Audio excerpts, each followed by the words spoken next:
Moving on. Another big announcement, this one coming out of Poland. Ministry of Win has recently announced a continuation of their house there. It's a big one. $1.3 million to put towards the production of eSports themed television for a global audience. I did take a chance to sit down with the general manager of the Ministry of Win and talk about it. Here's what he had to say. First question I have for you, Machi, is with this announcement of $1.3 million being secured by the Ministry of Win, I was immediately curious to know if your goal when you started this organization in the very beginning was to secure this money. Not this amount of money, but our plan was to establish something like esports television. When we look at your plans as you move forward, you've said things like esports television, you've said things like 24-hour 7-day-a-week broadcasts. Yes. What does that mean? What kind of content will the Ministry of Win be producing?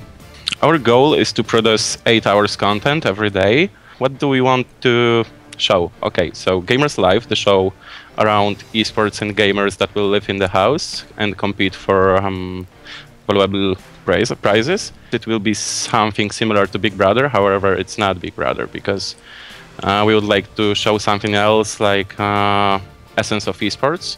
Besides of that, we will be also showing some games, some hardware reviews, some game reviews, everything. If we look to the future of the Ministry of Win, you said that you're going to close your current facility and then reopen another one, presumably somewhere in Poland. I think it's safe to say that you guys have at times been under some scrutiny. Recently, allegations that maybe employees might not have been getting paid. If you were to continue, for instance, hosting StarCraft players and learning from mistakes made in the past, what changes would you guys make? The biggest problem in the Ministry of Win was communication with the players, so all the dramas came just like that. There needs to be someone like players manager and who can fix all the problems immediately. When can we expect to see new content from the Ministry of Win? Most probably June or, yeah, I think June. June is quite safe. Congratulations on the $1.3 million investment that you guys have secured, and I look forward to seeing all the great content and all the great results coming out of the Ministry of Win. Thank you so much. Maciej Krupowiec, the general manager at the Ministry of Win. That's a very Eastern European name. It's a cool name. Great journalism, Ben. That was great questions. That's what we need, man. Thanks, Dan. I am so happy with $1.3 million. I like that I have money to spend now.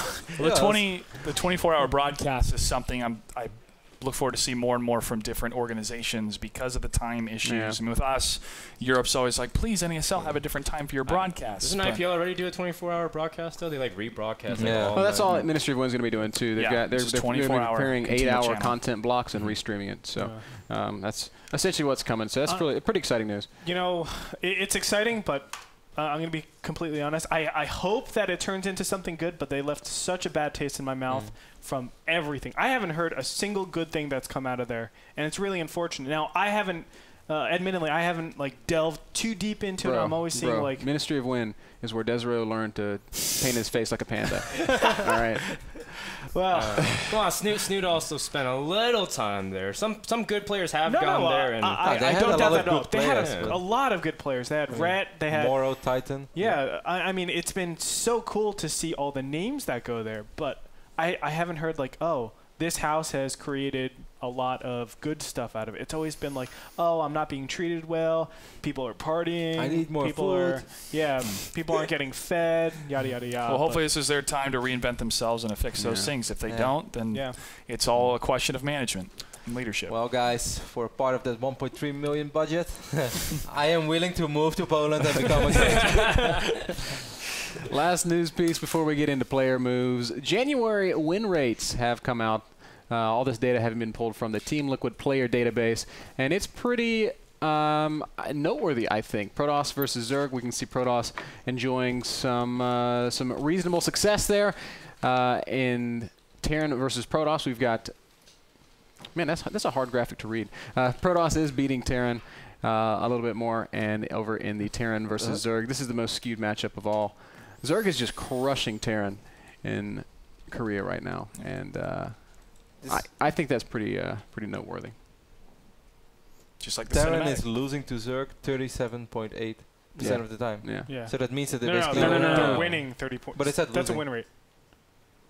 It's that Terran is losing to Zerg 38.6% of the time. That's why like Protoss was beating Terran 46.4% of the time. That's kind of weird. I'm not really getting. Is it just me or? I don't know what to tell you there, Terran bro. are I didn't losing. ma- I didn't make the Terran graph. are losing. Yeah. That's what the But graph if, said. Protoss is beating Terran 46% of the time, it means they're losing 54% of the time, unless you have an insane amount of ties. So are you sure those numbers are not reversed?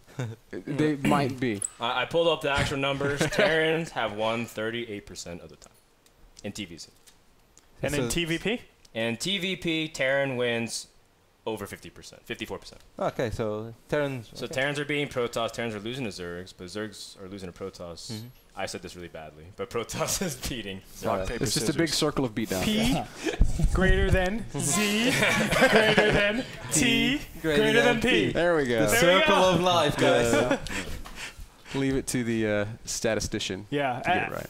As a statistician and a person that loves numbers, Terran is not doing well. The biggest thing for me, the whole reason I brought it up is just to roll. talk about the level of Korean Zerg play.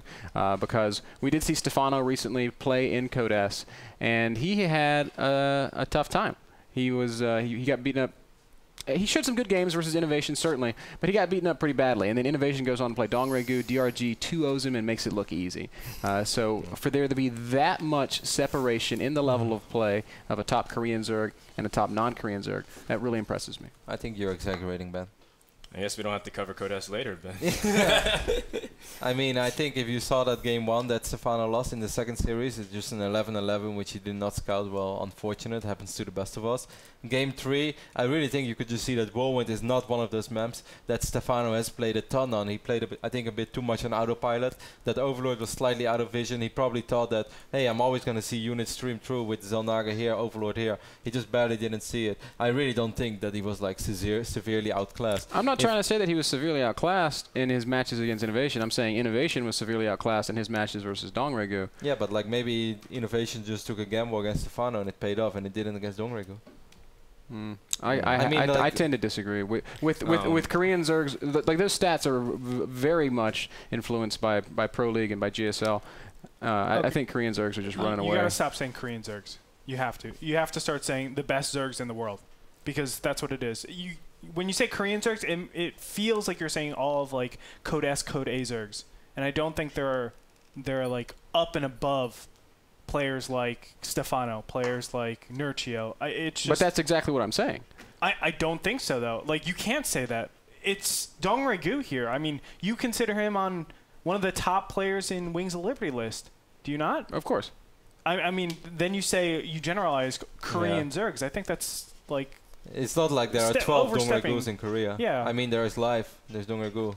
Of course, there's the creator of the universe. But I seriously, I mean, it was very sad that Stefano didn't make it. We can talk more about Kodas later on. But I really don't think that there is something like this gap just because Stefano doesn't see a 6 Rex incoming. Like, if Stefano would have passed, what would that have meant? I don't know. He didn't pass. But it was this close, man. It was the Overlord was this close. Yeah. If that Overlord wasn't a coward and would just fly in and say YOLO and see those units incoming, Stefano would have made it. We'll talk a lot more about that whole argument when we get over into the Codas updates. A couple of player moves before we hit our first break of the day. FXO has some retirements. ASD, Sirius, and Whale have retired from pro gaming. Azubu picks up a couple of players, signing Symbol, Supernova, Ganzi, and a lot more. We've got Yu-Gi-Oh! And Sage joining Team Root. Hyun and Center, of course, as we already talked about, going to Team Quantic. Ragnarok joins LGIM. And the biggest surprise of all, Bishu leaves Team Dignitas after 2 years. What the hell? Say it isn't so. I will not go. Turn the lights off. Carry me home. Carry me home. All right. That's unfortunate to hear about Bishu. I've seen his name pop up in the foreign scene over and over and over and over again. And we still haven't heard where he's going to go.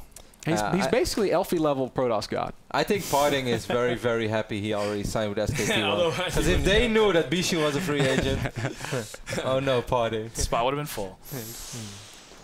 Couldn't agree more. It does beg the question, where is Bishu going to end up? This highly desirable Swedish Protoss player, if you don't know it, he also has a lot of high-level hockey experience under his belt, so there's always a chance that he'll return to that.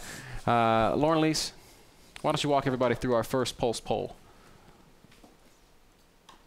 Allow me. Which team do you think Bishu will go to?